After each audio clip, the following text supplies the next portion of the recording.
Finally Vijay அவர்கள் வந்து முதலமைச்சர் ஆயிட்டாரு. நம்ம என்றைக்குமே விஜய் அவர்கள் வந்து முதலமைச்சர் ஆவாரா அப்படின்னு சொல்லி ஒரு கொஸ்டின் மார்க்கோட முடிப்போம். கிட்டத்தட்ட 4 நாளாக அப்படியே போயிட்டு இருந்துச்சு.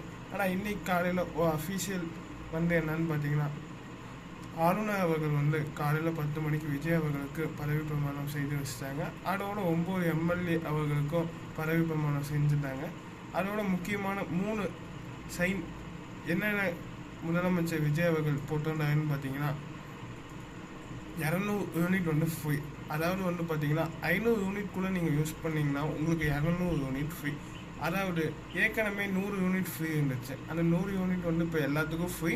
பட் நீங்கள் 500 யூனிட்குள்ளே யூஸ் பண்ணிங்கன்னா உங்களுக்கு 200 யூனிட் ஃப்ரீ. அதுக்கப்புறம் இந்த செகண்ட் தேர்ட் திட்டம் வந்து நீங்கள் அடுத்த வீடியோவில் என்னென்னு வந்து பார்ப்பீங்க. இந்த மாதிரி இன்ட்ரெஸ்டிங்கான வீடியோ பார்க்க இந்த சேனலை ஃபாலோ பண்ணிக்கோங்க.